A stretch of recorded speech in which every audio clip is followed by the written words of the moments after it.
Padre amado que estás en el cielo, mi Dios, te damos gracias infinita por esa noche, por habernos permitido estar en tu casa, Señor. Adorar tu nombre, congregarnos, poder celebrar, Señor, en tu santa cena, pero también permitirnos estudiar tu palabra.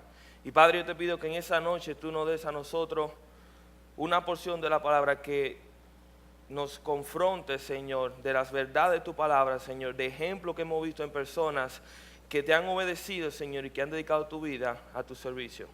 Padre, simplemente ministra en los corazones a través de tu palabra, no la mía, sino tuya, Señor. Te pido para que tú nos acompañes y sobre toda la cosa tu nombre sea glorificado en esa noche. Te damos la gracia infinita, Señor, en el santo nombre de tu Hijo Jesús. Amén. Pueden sentarse, hermanos. El tema que vamos a estar estudiando esa noche surgió a raíz de un estudio bíblico que yo estaba haciendo en mi vida personal. O sea, yo estaba leyendo el libro de Hebreos, uno de mis libros favoritos, y llegué al pasaje que habla de los héroes de la fe. Un pasaje que todos nosotros conocemos, un pasaje que hemos leído muchísimas veces, pero cuando uno se pone a leer y uno estudia el pasaje con mucha atención y comienza a identificar los factores que resalta el autor de Hebreos, uno se va a dar cuenta de muchas verdades que aparecen en este pasaje. Y la pregunta llega a uno, o sea, la razón por la cual el autor decide enumerar estos héroes de la fe y los hechos que ellos hicieron, las manifestaciones de fe que tuvieron durante su vida, por las cuales ellos fueron recordados. ¿Cuál era el propósito del autor de enunciar esto? ¿Cuál fue el propósito del autor de Hebreos de simplemente decirnos de estos héroes de la fe? ¿Era simplemente para asombrar nuestro entendimiento, para mirar y decir, wow, qué bendición? ¿O es para mostrarnos a nosotros ejemplo práctico que nosotros debemos seguir? Y yo pienso, por la convicción de la palabra, que tiene que ver más con la última, que nos sirve a nosotros de ejemplo, pero no solamente para nuestra fascinación o nuestro entendimiento, sino para poder imitar el carácter que obró en ellos, el carácter que ellos tuvieron ejerciendo su fe y que produjo en ellos la aprobación de Dios. Así que vamos a leer juntos el pasaje de Hebreos capítulo 11, pero solamente vamos a ver la segunda porción, la segunda mitad del capítulo, que se encuentra de los versículos 17 hasta el 40. Dice así la palabra de Dios. Por la fe, Abraham, cuando fue probado, ofreció a Isaac, el que había recibido la promesa, ofrecía a su unigénito, habiéndosele dicho, en Isaac te serán llamadas descendencia, pensando que Dios es poderoso para levantar aún de entre los muertos, de donde sentido figurado también le volvió a recibir. Por la fe bendijo a Isaac, a Jacob y a Esaú respecto a cosas venideras. Por la fe Jacob, al morir, bendijo a cada uno de los hijos de José y adoró apoyándose sobre el extremo de su bordón. Por la fe José, al morir, mencionó la salida de los hijos de Israel y dio mandamiento acerca de sus huesos. Por la fe Moisés, cuando nació, fue escondido por sus padres por 3 meses, porque le vieron niño hermoso y no temieron el decreto del rey.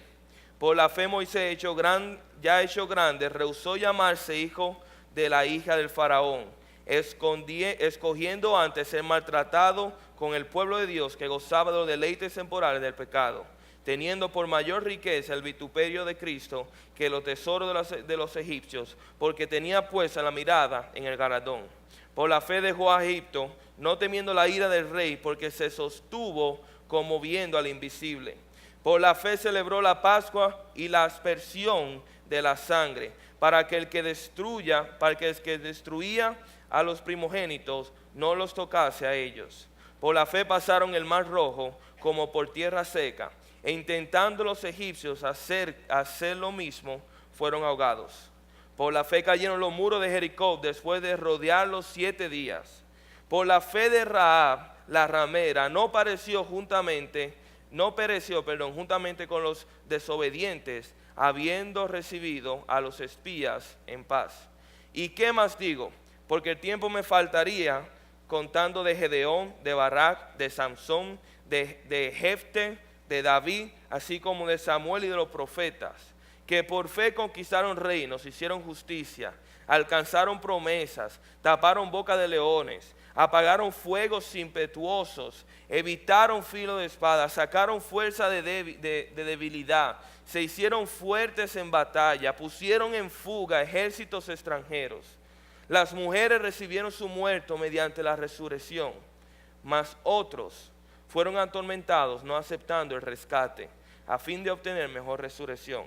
Otros experimentaron vituperios y azote, y más de eso, prisiones y cárceles. Fueron apedreados, aserrados, puestos a prueba, muertos a filo de espada. Anduvieron de acá para allá cubiertos de pieles de oveja y de cabra, pobres, angustiados, maltratados, de los cuales el mundo no era digno, errando por los desiertos, por los montes, por las cuevas y por las cavernas de la tierra. Y todo esto, aunque alcanzaron buen testimonio mediante la fe, no recibieron lo prometido, proveyendo Dios alguna cosa mejor para nosotros, para que no fuesen ellos perfeccionados aparte de nosotros. Que el Señor bendiga su santa palabra. ¿Qué nosotros vemos en estos versículos? ¿Okay? Antes de comenzar el estudio de este pasaje, tenemos que entender en qué situación nos estamos encontrando. Si nosotros estudiamos el libro de Hebreo desde el principio, nosotros vamos a notar de que Hebreo fue un libro escrito específicamente para una audiencia judía. Habla de los hermanos judíos que se encontraban dispersos durante toda la tierra de Palestina y el Imperio Romano.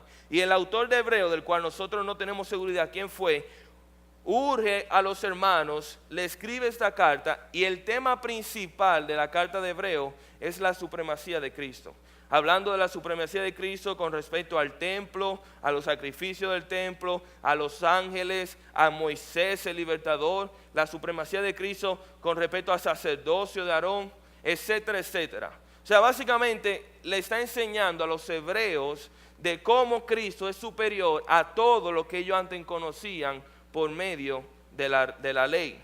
Esta también fue una epístola escrita a una audiencia que se encontraba en medio de tribulación, en medio de persecución, en medio de pruebas, y el autor tenía mucho conocimiento de hecho, si nosotros vemos los versículos anteriores, capítulo 11, que son los versículos del 32 al 39, vemos como el autor de Hebreo comienza a exhortarles a sus lectores que tengan paciencia. A raíz de toda la tribulación, a raíz de toda la prueba que ellos están sufriendo, de las persecuciones, como dicen aquí, del cancelamiento, de los sufrimientos, a raíz de todo eso, el autor le urge a ellos, tengan paciencia, que si tienen paciencia y perseveran, van a ser galardonados con la promesa, van a ser recompensados al final. Pero esa paciencia no viene de la nada, esa paciencia es producto de la fe, como dice más adelante. Y es ahí cuando entonces viene el autor, introduce el tema de la fe a los lectores. Y para hacer esto, él decide, primero definiendo la fe, pero segundo, dando una serie de ejemplos que eran conocidos para sus lectores, porque son ejemplos que encontramos en el Antiguo Testamento, de los cuales ellos podían ver cómo esa fe que produjo la paciencia terminó en la recompensa final en medio de sus tribulaciones. Y nosotros vemos aquí cómo comienza el autor, número uno, definiendo la fe, que dice en el versículo 1 del capítulo 11, es pues la fe, la certeza de lo que se espera, la convicción de lo que no se ve. O sea, la fe es nada más y nada menos que la certeza, la convicción, la seguridad de cosas que nosotros esperamos. Y esa esperanza que nosotros tenemos es basándose en las promesas de Dios. Y esa promesa de Dios, ¿dónde nosotros la encontramos? En su palabra. O sea que de ahí podemos deducir que la fe se basa en la palabra de Dios. La fe en sí no es un atributo que viene con el creyente, sino que la palabra nos enseña que es imputada al creyente mediante el estudio de la palabra. Como dice en Romanos capítulo 10, versículo 17, dice, así que la fe viene por el oír, y el oír viene por la palabra de Dios. La fe entonces que aquí está definiendo es la fe de la certeza de la promesa de Dios que van a ser cumplidas en un futuro.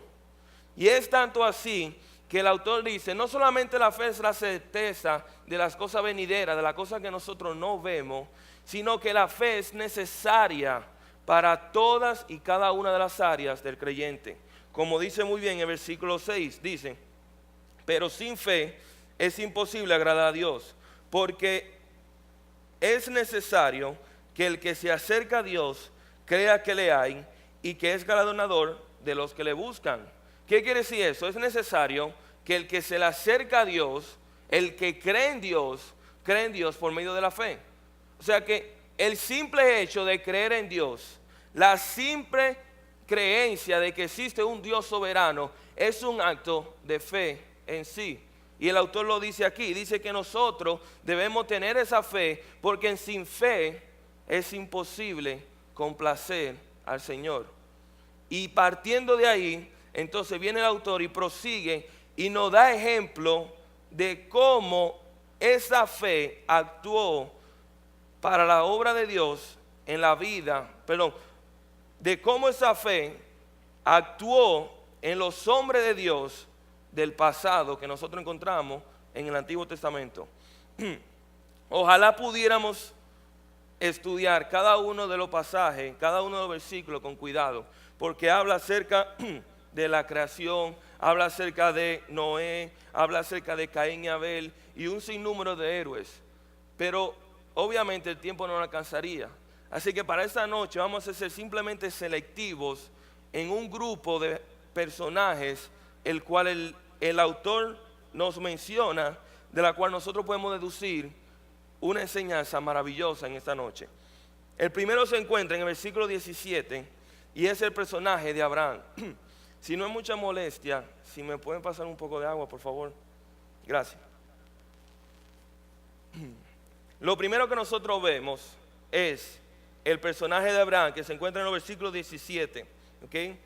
Comienza en los versículos anteriores, ya el autor ha estado hablando acerca de Abraham. Dice de cómo Abraham dejó su tierra y vino a morar en una tierra extranjera, cómo todo el tiempo vivió en tienda, dando a entender que él siempre fue peregrino. Todo eso siguiendo la promesa que le dijo Dios de que en él serán benditas naciones, de que iba a ser de él una nación grande, de que iba a darle una tierra prometida. Y después sigue aquí en el versículo 17 y enumera lo que es, gracias hermano, y enumera aquí lo que es la descendencia de Abraham. Vamos a leer con cuidado otra vez los versículos 17. Dice así: por la fe, Abraham, cuando fue aprobado, ofreció a Isaac, y el que había recibido la promesa ofreció su unigénito. ¿Qué está pasando aquí? Nosotros debemos entender el contexto del cual se presenta aquí en el versículo. Acuérdense que Abraham recibió la promesa. ¿Cuál es la promesa? La promesa de que en él iba a nacer un pueblo grande, de que en él el Señor le iba a dar una descendencia y le iba a dar un pueblo. Pero había un problema con esto. De hecho, habían dos problemas. Número uno, Sara era estéril. Era una mujer que nunca había tenido hijo. Su vientre estaba sellado. Pero no solamente era estéril, sino que también tanto Abraham como Sara eran ya de edad muy avanzada. O sea, eran personas viejas que sus órganos reproductores no tenían la fortaleza o la capacidad de dar un hijo. Sin embargo, el Señor viene y se le aparece tanto a Abraham como a Sara y le dice: a ustedes yo les voy a dar un hijo. Y la primera reacción de ellos: pero ¿cómo va a ser? Porque yo soy, número uno, yo soy estéril. Número dos, yo soy Sara dijo, yo soy una mujer vieja. ¿Cómo va a ser que yo dé a luz a la edad que yo tengo, a la avanzada edad que yo tengo? Sin embargo, el Señor le dio la promesa y ellos creyeron la promesa por fe. Eventualmente, después de muchos años, el Señor cumplió su promesa y le dio un hijo. Y ese hijo fue Isaac, el hijo de la promesa, el hijo esperado, el hijo que en su vejez y en su muy avanzada edad, tanto Sara como Abraham tuvieron por la obra y misericordia de Dios. Fue un milagro. Básicamente el niño fue un milagro. Y esa fue la promesa cumplida del Señor. Pero muchos años después, Algunos eruditos piensan que alrededor de los 15, 17 años, muchos años después, el Señor prueba la fe de Abraham. ¿Y cómo prueba la fe de Abraham? Pidiéndole, ¿ok? Pidiéndole que entregue a su hijo, como dice aquí al versículo 17, dice, y el que había recibido la promesa ofreció a su unigénito. Cuando dice aquí unigénito, no quiere decir que fue el único hijo que él tuvo, porque sabemos muy bien que la palabra nos enseña que él tuvo un hijo con la esclava, con Agar, el cual era Ismael. O sea que no está hablando de un unigénito en el sentido de que fue el único hijo, sino un unigénito de que fue el único hijo de esa clase. Fue el único hijo conforme a la promesa de Dios. Ismael nació, pero él nació no conforme a la promesa de Dios, sino conforme al deseo de Sara. Pero Isaac fue el hijo que Dios le prometió a Abraham. Y él nació. Pero ¿qué pasa? El Señor le dice, yo quiero que tú tomes y lleves a Isaac y lo sacrifiques por mí allá en el monte. Y esa fue, a mi entender, la mayor prueba que tuvo que encontrarse Abraham en toda su vida. O sea, ¿cómo va a ser que el hijo, ok, el hijo que tuvo la promesa que el Señor había prometido, del cual vendría una gran descendencia y él le daría un pueblo mediante su hijo, cómo va a ser que tú quieres que entonces lo sacrifique? ¿Cómo va entonces Dios a cumplir su promesa? ¿Cómo me dará una descendencia si no tengo hijo en primer lugar? Eso fue una prueba que desafiaba la lógica de Abraham, que desafiaba la lógica de cualquier persona. Sin embargo, Abraham, nos enseña la Biblia, que él no tomó eso en cuenta. Su fe, ¿ok? Su fe superó la lógica y el sentido común. Y esa es la primera lección que nosotros entendemos aquí, por medio de la vida de Abraham, de que la fe supera la lógica, la fe supera el sentido común. Y él puede estar diciendo, ok, ¿cómo entonces, por qué Dios que me daría un hijo y después me lo quitaría? Sin embargo, Abraham tuvo la fe para mirar más allá de su razonamiento. Él decía, aún con Isaac muerto, Dios cumplirá su promesa. Abraham tuvo fe en Dios, aun cuando entendía lo que Dios estaba haciendo.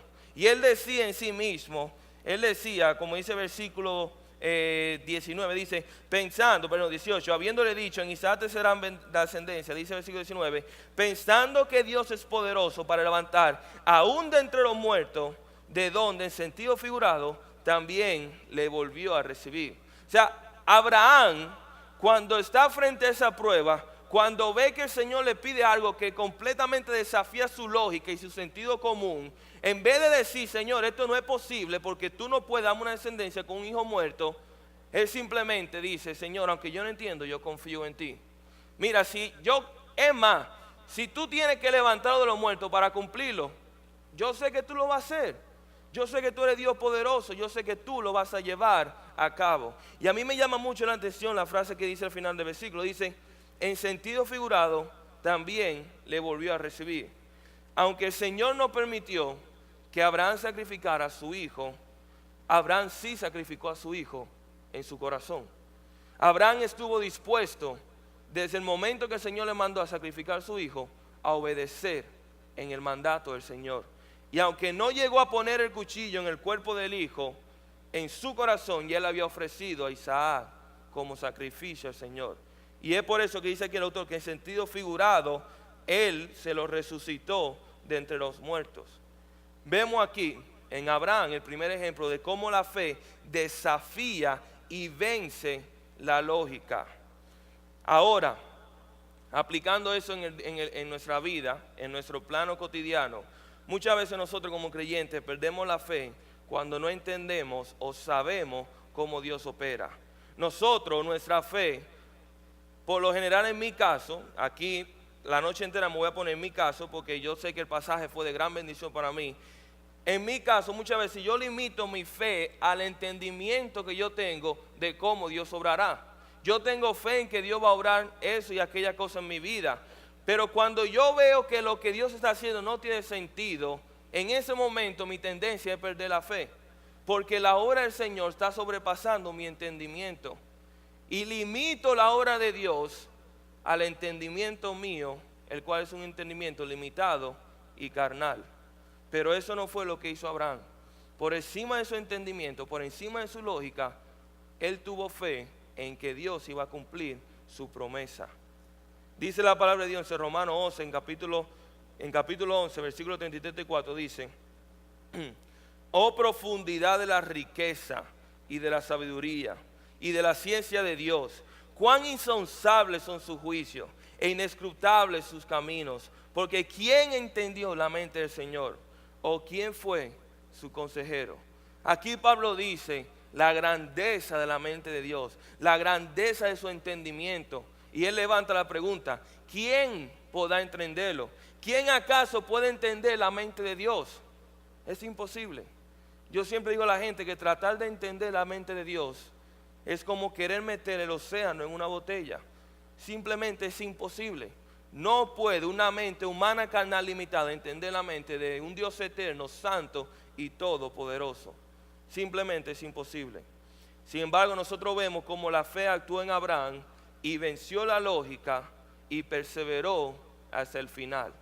La fe vence la lógica, pero no solamente vence la lógica, sino que la fe vence el tiempo. Y nosotros vemos eso en los versículos 21 y 22 en la persona de Jacob y de José. Dice así el versículo 21 y 22. Por la fe, al morir, bendijo a cada uno de los hijos de José, adoró y apoyado sobre el extremo de su bordón. Por la fe, José, al morir, mencionó la salida de los hijos de Israel y dio mandamiento acerca de sus huesos. ¿Qué está pasando aquí en ese pasaje? Nuevamente, para entender la enseñanza debemos entender el contexto en el cual está sucediendo todo esto. La promesa que el Señor le había dado a Abraham de que él iba a dar una descendencia, de que iba a ser una gran nación de su simiente, Abraham no vivió para ver esa promesa cumplido.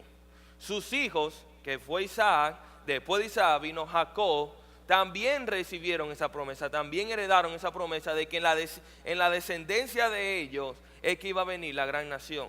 Sin embargo, ellos tampoco vieron eso. Aunque ellos eran en sí un pueblo mayor que el que era Abraham, todavía no estaban al punto de ser la nación que Dios le había prometido.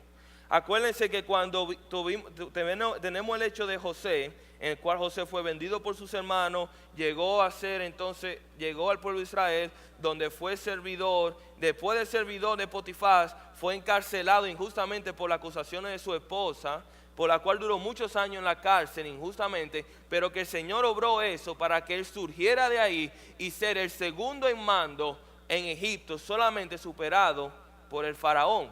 Y a raíz de esa providencia del Señor, a raíz de esa posición que el Señor lo puso, el Señor permitió que en un momento de crisis en esa tierra, de un momento de hambruna y de sequía, el Señor preservó su pueblo, en este caso Jacob y su familia, los hermanos de José, lo preservó como trayéndolos a todos al pueblo de Egipto, trayéndolo a la nación de Egipto, donde había abundancia, donde había recursos y donde la hambruna no había golpeado como había sido en otros lugares.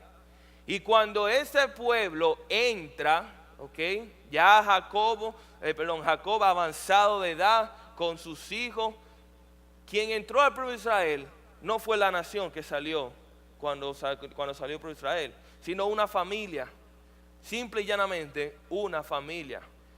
Sin embargo, me llamó mucho la atención las dos palabras que se encuentran en el versículo 21 y en el versículo 22, que dicen en el versículo 21, por la fe, Jacob al morir Jacob aún mantuvo su fe.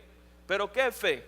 Fe de que Dios iba a cumplir la promesa que él le dijo a su abuelo Abraham. Fe de que Dios iba a cumplir la promesa de que tarde o temprano iba a ser una descendencia de su familia. Y aunque Jacob llegó al final de su día, aunque Jacob ya estaba en su lecho de muerte y no había visto la promesa cumplida, aún así nos enseña la palabra de que él mantuvo su fe. Por igual pasó con José. Igual José en el momento, en los últimos días de su vida, ya en su lecho de muerte, como dice aquí el versículo 22, por la fe José al morir, en sus últimos días, él tampoco perdió su fe. Él mantuvo su fe. ¿Y cuál era su fe? De que algún día iba a ser una gran nación de su simiente, de sus hermanos, y que ellos iban a heredar la tierra que el Señor le había prometido a Abraham, la tierra de Canaán, la tierra prometida donde fluye leche y miel. Sin embargo, él murió en Egipto, sin saber qué le iba a pasar a su descendencia. Pero cuando él murió, él dio órdenes de que sus huesos, sus restos, sean sacados de Egipto y sean enterrados en la tierra prometida, en el sepulcro de su padre, una vez que ellos hayan entrado en la tierra prometida. José no tenía ninguna forma de saber de que eso iba a pasar o que de una persona iba a cumplir su palabra. Solamente tenía fe en la promesa de Dios. Pero a pesar de que tanto Jacob como Josué se encontraron al final de su día sin poder ver la promesa cumplida que ellos tanto escucharon durante toda su vida, eso no fue ocasión para que ellos perdieran su fe. Y aquí vemos nosotros el segundo principio, la segunda enseñanza, de que la fe no solamente vence la lógica, sino que también vence el tiempo. Y nuevamente, ¿cómo podemos aplicar eso en nuestra vida? En mi caso, como creyente, muchas veces yo pierdo la fe cuando yo veo que Dios no actúa en el tiempo en el cual yo esperaba que Él actúe. Yo tengo fe de que Dios va a obrar, yo tengo fe de que Él va a cumplir su palabra y su promesa, pero en mi mente yo tengo una expectativa del tiempo en el cual Dios va a obrar esto. En mi mente yo tengo una idea de que, yo me imagino que en X cantidad de tiempo, en 5, 10 años, un mes, 2 meses, 3 días, el Señor va a cumplir su palabra. Y cuando vemos que eso no pasa, cuando vemos que el tiempo pasa y las horas y los segundos y los minutos y los días pasan y todavía no se ve cumplida la promesa, en mi caso yo le puedo decir, testimonio personal, mi fe comienza a decaer. Y mientras más pasa el tiempo, más pierdo la esperanza de ver la promesa del Señor cumplida. Sin embargo, eso no fue el ejemplo que nosotros vimos tanto en José como en José como en Jacob. Y la palabra del Señor es muy clara en esto. Nos dice aquí, antes de decirle el versículo, hay una ilustración, algo que me pasó en mi vida, que cuando yo estaba estudiando este pasaje me llegó a la mente, lo cual ilustra muchas veces nuestra vida como creyentes. Y es que nosotros le ponemos condición o esperamos que Dios actúe en el tiempo que nosotros esperamos. Cuando yo era chiquito, cuando yo era muchacho, si yo hacía algo indebido o desobedecía a mi familia o a mi padre, obviamente me castigaban. La señora madre mía, ella era la que siempre me ponía los castigos por lo general. Y hubo una época en mi vida en la cual yo alcancé tal nivel de juicio de que yo dictaminaba cuál era el castigo apropiado conforme al delito o a la ofensa que yo hice. Si yo dejé de hacer la tarea y me llamaron la atención, yo pienso, bueno, el castigo apropiado que mami me tiene que dar es de 1 semana sin ver televisión. O si yo venía y me metía en problemas con mis hermanos, yo digo, bueno, ok, 2 días y sin salir de la casa. Y cuando ella daba un castigo mayor del que yo esperaba, yo le reclamaba diciendo, mami, es que tú no puedes darme ese castigo porque eso es demasiado. Si tú me das esta cantidad de tiempo, está bien, pero si no, o sea, tú estás abusando de mí. Y yo le ponía condiciones de cómo ella debía criarme. Muchas veces yo como creyente hacía lo mismo con Dios, poniéndole al Señor condiciones de en qué tiempo Él debía cumplir su promesa y no dejándole que Él cumpla su promesa en su tiempo. Como dice la palabra en 2 de Pedro capítulo 3 versículo 9, donde dice, el Señor no retarda su promesa, según algunos la tienen por tardanza, sino que es paciente para con nosotros, no queriendo que ninguno perezca, sino que todos procedan al arrepentimiento. Y aunque ese versículo está hablando de que el Señor es paciente para que nadie perezca, para que las personas que han de ser elegidas puedan verdaderamente ser salvos, el principio es el mismo. Número 1, Dios nunca está tarde. Dios nunca llega tarde, porque su tiempo es perfecto. Número 2, el tiempo está sujeto a Él, no a nosotros, no a lo que nosotros pensemos. Dice aquí, el Señor no retarda su promesa, sino que es paciente para con nosotros. ¿Pero paciente para qué? Para cumplir su propósito en nosotros. No el propósito mío que yo determino que Dios debe cumplir en nosotros. Dios es paciente para llevar a cabo su propósito. Y de igual forma lo fue paciente Jacob y lo fue paciente José, teniendo fe aún en el último día de su vida, aún en el último momento, teniendo fe de que Dios verdaderamente iba a cumplir lo que él había prometido. Una fe que venció el tiempo. Pero no solamente la fe es eficaz para vencer la lógica y para vencer el tiempo, sino también vemos que la fe es eficaz para vencer al poder. ¿Y cómo así el poder? Sencillo. Miren cómo dice en el versículo 23 del mismo capítulo. Hechos 11, capítulo 11, versículo 23. Dice así: por la fe, Moisés, cuando nació, fue escondido por su padre por 3 meses, porque le vieron niño hermoso y no temieron el decreto del rey. Y aquí vemos el ejemplo, no de Moisés, sino de los padres de Moisés. ¿Y qué está pasando aquí en este hecho? Acuérdense, ya habiéndose muerto Jacob, habiendo perecido o habiendo muerto José y todos sus hermanos y los hijos, dice para Dios que llegó un tiempo en que surgió un faraón, el cual no se acordaba de José, ni de todo lo que había hecho José, sino un faraón que oprimía al pueblo de Israel en esclavitud. Ya para ese entonces el pueblo de Israel no era una familia, sino que era una nación, como dice la Biblia, un pueblo numeroso y poderoso. Y el faraón junto con los egipcios tenían miedo de que ese pueblo algún día se rebelare en contra de ellos. Entonces, ¿qué hicieron ellos? Al ver cómo el pueblo de Israel seguía reproduciéndose y seguía creciendo, el faraón tenía que poner un paro de una forma u otra. Y la forma que él buscó para detener ese crecimiento fue asesinando a todo varón judío, a todo varón hebreo que naciera en Egipto. Eso fue una orden directa del faraón. Sin embargo, dice aquí la palabra, que cuando los padres de Moisés, habiendo concebido, habiendo dado a luz a Moisés, sabiendo el decreto del faraón, sabiendo que si ellos desobedecían ponían en peligro no solamente la vida de su hijo, sino su propia vida y la de su familia, aún así ellos decidieron guardar y esconder al bebé Moisés. Y algo muy interesante aquí es la palabra que dice de que el niño, de que cuando ellos lo vieron, dijeron como que el niño era muy hermoso. Y aunque verdaderamente era lindo, porque todos los bebés en su mayoría son lindos, y aún los bebés que no son lindos también son lindos porque son bebés, pero no es eso que está dando el sentido la palabra. Si estudiamos bien la palabra, lo que quiere decir en el hebreo, en el griego, es que cuando los padres de Moisés vieron a Moisés y vieron que era un bebé hermoso, lo que en verdad está diciendo es que ellos vieron que era un bebé especial. Era un bebé con un propósito especial. Y cuando vieron ese bebé, ellos simplemente imaginaron de que el Señor tenía un plan para este bebé.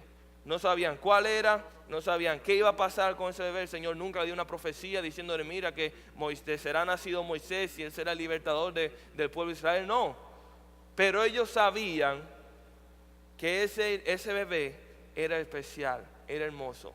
Y decidieron entonces preservarle la vida a pesar del decreto del faraón. Los padres no temieron el decreto del faraón. Y hay una cosa que nosotros debemos resaltar en ese pasaje, y es que la palabra no nos manda a nosotros a desobedecer las autoridades que están por encima de nosotros, aun cuando las autoridades son impías o no tienen temor del Señor. La palabra siempre nos manda a someternos y a respetar las autoridades que están por encima de nosotros. ¿Por qué? Porque cada autoridad que se encuentra por encima de nosotros ha sido dispuesto o está ahí por voluntad del Señor. No porque ellos ascendieron o por su poder o porque Satanás lo puso ahí, simplemente porque el Señor permitió en su voluntad de que ellos fueran autoridades. Y es nuestro deber como creyentes someternos a nuestras autoridades, aun cuando son impías. Pero cuando las autoridades usan de su poder para obligarnos a nosotros a romper nuestros principios que encontramos en la palabra, para ir en contra de los mandatos que el Señor nos ha dado a nosotros como creyentes, la Biblia sí nos dice que debemos obedecer primero a Dios antes que a los hombres. Y ejemplo de eso tenemos muy claro en las Escrituras, cuando vemos el ejemplo de Pedro, que Pedro estaba predicando el Evangelio después de que ya Jesús tuvo su ascensión y los discípulos están siendo multiplicados, y se dice que la palabra en Hechos que Pedro estaba predicando la palabra en el templo, y que muchos de los judíos estaban creyendo, al punto tal que las autoridades judías se desesperaron y llamaron a Pedro y a Juan y lo metieron en una cárcel, lo amenazaron y le dijeron: no quiero que hablen en nombre de Cristo. Y saliendo de ellos, predicaron otra vez en el nombre de Jesús, y volvieron y fueron apresados. Dijeron: ¿acaso nos dijimos no hablar en el nombre de Jesús? Y la respuesta que le dijo Pedro es: juzgad tú si os conviene obedecer a ustedes antes que a Dios. Juzgar a ver si es justo que yo obedezca primero a los hombres antes que a Dios. Y ese es un principio que nosotros debemos tener pendiente. Pero independientemente de eso, nosotros vemos que la fe de los padres de Moisés venció el poder que se le oponía. Y ese es el tercer aspecto de la fe que nosotros vemos, la tercera lección, de que la fe vence el poder que se nos opone. A pesar de que el poder de Faraón era mayor que el de los padres, a pesar de que el Faraón tenía mayor, como quien dice, recursos, mayor posibilidad de hacerle daño si quería, mayor posibilidad de imponerse, aún así ellos tuvieron fe en el Señor, como dice aquí, y preservaron la vida de Moisés, a pesar del poder que tenía el Faraón. Nosotros, en mi caso nuevamente, yo muchas veces tiendo a perder la fe cuando me encuentro en situaciones en las cuales yo soy impotente. ¿Qué quiere decir con eso, con impotente? De que la fuerza que se me opone es mayor a la que yo puedo aguantar. Y nosotros vivimos eso a diario. Muchas veces cuando yo miro la noticia y yo veo la injusticia que nosotros vivimos en nuestro país, vemos como el impío simplemente está a derecha e izquierda haciendo lo que le place, y las personas que deben estar velando por nosotros, las personas que deben estar velando por nuestra seguridad, son las primeras personas que están quebrantando los mandamientos del Señor. Y vemos como el pobre y el indefenso son aquellos que son oprimidos. Y cuando sale una persona a salir adelante y quiere hacer la diferencia, en vez de salir adelante como una película y ser el héroe, simplemente es oprimido. En esos momentos nosotros debemos saber que la fe vence que la fe vence el poder. Cuando nosotros nos sentimos que no tenemos fuerza o poder o recursos para llevar a cabo lo que el Señor nos ha prometido. Sin embargo, la palabra nos enseña a nosotros en Judas capítulo 1, ya que es el único capítulo, en Judas 24-25 dice: y aquel que es poderoso para guardaros sin caída, presentaros sin mancha delante de su gloria con gran alegría, al único y sabio Dios, nuestro Salvador, sea gloria y majestad, potencia, y ahora y por todos los siglos. Amén. Y dice 1 Juan 4:4: hijitos, vosotros sois de Dios y los habéis vencido, porque mayor es el que está en vosotros que el que está en el mundo. Ciertamente, aunque nosotros vemos la grandeza de la posición que tenemos frente para cumplir la promesa del Señor, para llevar a cabo lo que el Señor nos ha mandado, o a veces vemos como, wow, o sea, el Señor nos mandó eso, pero es que la oposición que se presenta es tan grande que no vemos cómo eso puede ser posible. Vemos aquí que los padres de Moisés ejercieron fe a pesar del poder que se les enfrentaba. Y esa fe el Señor la tomó en cuenta, y tanto preservó la vida de Moisés como preservó la vida de sus padres. Ya para concluir, el último aspecto, ojalá quisiéramos poder hablar de Moisés, de cómo dice aquí la palabra que él rechazó los placeres del pecado para buscar el vituperio de Cristo, para sufrir el gozo, y habla de Rahab, y habla de otra persona aquí, de Jericó y de David, de los profetas. Pero hay un grupo que yo no quiero omitir en esta noche, y es un grupo el cual posiblemente muchos de nosotros no quisiera ser parte de este grupo.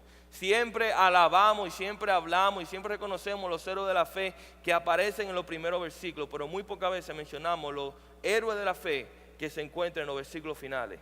Y estos son los que se encuentran a partir del versículo 33. Dicen que por la fe aquella persona antes mencionada, dice, conquistaron reinos, hicieron justicia, alcanzaron promesa, taparon boca de leones, apagaron fuego impetuoso, evitaron filo de espada, sacaron fuerza de debilidad, se hicieron fuertes en batalla, pusieron en fuga ejércitos extranjeros, las mujeres recibieron su muerto mediante la resurrección.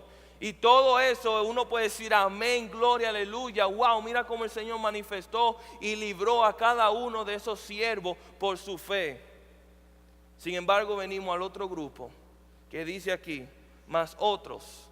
¿Cuáles otros? Aquellos que fueron atormentados y no aceptaron el rescate a fin de obtener mayor resurrección. Otros que experimentaron vituperios y azotes. A más de esto, prisiones y cárceles. Fueron apedreados, fueron acerados, puestos a prueba, muertos a filo de espada, anduvieron de acá para allá cubiertos de pieles de oveja y de cabra, pobres, angustiados y maltratados, de los cuales el mundo no era digno, errando por los desiertos, por los montes, por las cuevas y por las cavernas de la tierra. Y todos estos, aunque alcanzaron buen testimonio mediante la fe, no recibieron lo prometido.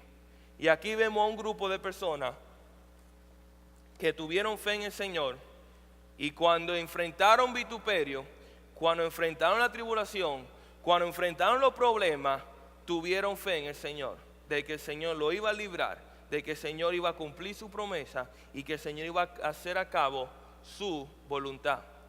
Sin embargo, ellos no fueron liberados, ellos no fueron rescatados. Y muchos de ellos sufrieron afrenta, dolor, sacrificio, tortura, encarcelamiento, hasta el punto de la muerte, como dice aquí, que muchos de ellos murieron a filo de espada. Entonces uno puede argumentar aquí, bueno, en verdad la fe de ellos no fue lo suficientemente grande para que el Señor lo librase, lo cual no es cierto, porque en ningún momento el Señor condena su fe. Sin embargo, lo que hace es que halaga la fe de ellos. Todos ellos siguieron a Dios con valor y firmeza hasta el final, independientemente si vieron o no las promesas del Señor cumplidas en su vida. Y cuando digo en su vida, digo en su tiempo aquí en la tierra. En los ojos del mundo, cuando nosotros vemos a ese grupo de personas, es fácil para el mundo juzgar y calificarlo a ellos como fracasados. Ese fue el grupo que no logró vencer. Ese fue el grupo que pereció. Ese fue el grupo que pereció y que fracasó en su encomienda. Pero en los ojos de Dios, ellos son el grupo que vencieron. Ellos fueron el grupo que fueron liberados. Dios no midió su fe en base a su logro, en base a la boca de leones que ellos cerraron, o al pueblo que ellos predicaron el evangelio, o cómo salieron de esto o aquel situación o aprieto, sino que Dios midió sus logros en base a la fe de ellos que perseveró hasta el final. Esos hombres no fueron librados de sus aflicciones. Aún así, Dios reconoce y premia su fe. La fe nos ayuda a nosotros, nos ayuda a buscar a nosotros la aprobación de Dios y no la aprobación de los hombres. ¿Por qué estas personas están incluidas aquí? Porque su fe fue puesta en Dios. Y a pesar de que el Señor no lo libró, ellos estuvieron buscando toda su vida la aprobación de Dios y no la aprobación de los hombres. Ahora, ¿por qué Dios lo libró? Muchos pueden decir, bueno, en verdad solo Dios sabe. Solo Dios sabe cuál fue el propósito final por el cual Él no lo quiso librar. Pero una cosa sí sabemos seguro, y es que el Señor permitió todo esto para gloria y honra de su nombre. Dice un comentarista que se llama Warren Wiersbe, hablando de este pasaje, tiene una frase muy interesante que nosotros debemos tomar en cuenta, y dice así: si Dios es glorificado mediante la liberación de su pueblo, entonces Él lo hará así. Pero, si Él ve apropiado ser glorificado al no liberar su pueblo, así también lo hará.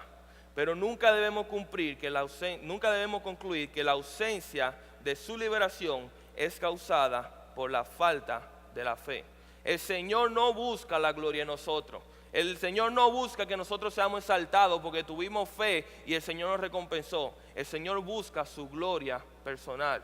Y si la gloria del Señor viene a través de una vida de fracaso, una vida de vituperio, una vida de afrenta y de lucha y de trabajo, nunca viendo la promesa del Señor cumplida, nunca viendo cómo el Señor nos libró, si eso es lo que cuesta para que el nombre de Dios sea glorificado, entonces Dios lo llevará a cabo así. Muchas veces nosotros, en mi caso, cuando yo estaba estudiando ese pasaje, es inevitable pensar, ¿seré yo de ese grupo algún día? Si Dios está ejercitando mi fe, si Dios quiere que yo viva por fe y que yo tenga una fe de tal forma que le complazca al Dios, ¿será una fe que será evidente en mis victorias en términos humanos o en mis fracasos en términos humanos?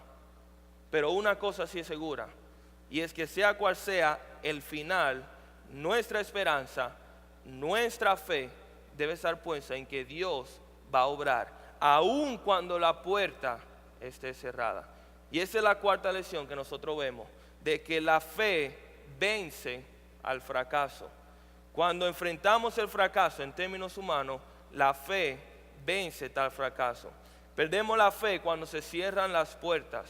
Y muchas veces esas puertas que se cierran nunca se abren. Pero debemos tener fe incluso cuando estamos parados delante de una puerta cerrada. No para que Dios la abra, sino fe de que esa puerta está cerrada para, número uno, nuestro bienestar y número dos, para la gloria de Dios. Dice Juan 16:33, dice, hablándole el Señor a su discípulo, estas cosas os he hablado para que en mí tengáis paz. En el mundo tendréis aflicciones, tendréis vituperio, muchas veces tendréis derrota. Pero el Señor Cristo le dice a sus discípulos, pero confiad, ten fe, yo he vencido al mundo. No yo voy a vencer al mundo, sino aquí está hablando en pasado, yo he vencido al mundo. Y en esa promesa que nosotros ponemos nuestra fe, independientemente si vemos o no cómo el Señor nos va a liberar. Entonces, volviendo al tema de introducción, cuando aquí está hablándole el autor de Hebreo a la audiencia que está enfrentando ese tiempo de tribulación, el aliento que él le da a sus lectores es perseveren. Pero esa perseverancia es producto de la fe. Y esa fe es producto de la palabra de Dios. Y nuestra fe no debe estar condicionada a nuestras condiciones externas. Y si en algún momento es condicionada a nuestras situaciones, debe ser para agrandar nuestra fe, más que para comprimirla o menguarla. Amén. Vamos a orar. Padre amado que estás en el cielo, te damos gracia infinita, Padre. Padre, te damos gracias porque tú eres soberano y tú eres poderoso, Señor. Y muchas veces, aunque no entendamos la forma en que tú obras, aunque no entendamos tu camino, Señor, aunque no entendamos tu propósito, aunque nuestro corazón, Señor, flaquee y te hemos tentado a pensar, Señor, que tú no estás atento a nosotros, Padre, ayúdanos a tener fe en ti, Padre. Fe en tu palabra, fe en tu mandato, fe en tu promesa, Señor. Ayúdanos a poder ejercitar esta fe, como lo hizo Abraham, como lo hizo los padres de Moisés, como lo hizo Jacob, como lo hizo Moisés, como lo hizo José, pero también como lo hicieron aquellos hombres que nunca vieron tu mano libertadora, que sufrieron y murieron a causa de su fe. Ayúdanos, Señor, a permanecer en fe, aún hasta el final. Padre, te damos la gracia, te pedimos que nos ayudes y te pedimos que tu nombre, Señor, sea glorificado en nuestras vidas. En el santo y poderoso nombre de tu Jesús. Amén. Que el Señor le bendiga.